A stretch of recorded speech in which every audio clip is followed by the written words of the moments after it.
It's প্রজুরি। আজকে আমি তোমাদেরকে ওই লাল মাটির থালাবাটি গ্লাসের সেটের টিউটোরিয়াল ভিডিওটা শেয়ার করব। তো চলো বেশি বকবক না করে শুরু করা যাক। জানো তো, আমি কখনোই ভাবিনি যে আমার কাজ এত মানুষ ভালোবাসবে। আমার কাজের জন্য সকলের কাছে পরিচিতি পাবো আমি।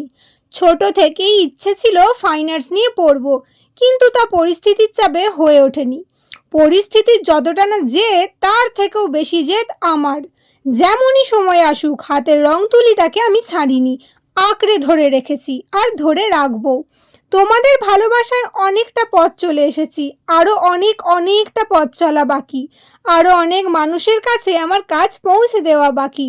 আরও অনেক মানুষের ভালোবাসা পাওয়া বাকি। তো তোমরা এভাবেই আমার পাশে থেকো, আমাকে এভাবেই সাপোর্ট করে যেও।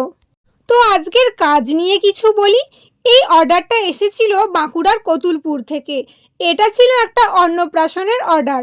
আমার করা প্রথম মাটির থালাবাটির কাজটার রিপিট ওয়ার্ক ছিল। যিনি এটা অর্ডার করেছিলেন তিনি বলেছিলেন একদম সেম টু সেম ডিজাইন করে দিতে হবে। মাটির থালির সেটের সাথে ছিল একটা ধুতি পাঞ্জাবির সেট, সেটারও ভিডিও নিয়ে খুব তাড়াতাড়ি আসবো। জুন মাসটা একটু কম ভিডিও আসবে, কারণ আমার সেমিস্টার চলবে। জুন মাসের পর আবার নিয়মিত ভিডিও আসবে এবং পুজোর জন্য নতুন নতুন কাজের ভিডিও নিয়ে আসবো। তো দেখো, আমার কাজটা কমপ্লিট হয়ে গেছে। তোমাদের কেমন লেগেছে অবশ্যই কমেন্ট সেকশানে জানিও, আর ভিডিওটিকে ভালো লাগলে একটি লাইক করে দিও। সো কথা হবে পরের কোনো ভিডিওতে। Till then stay safe, stay healthy, by.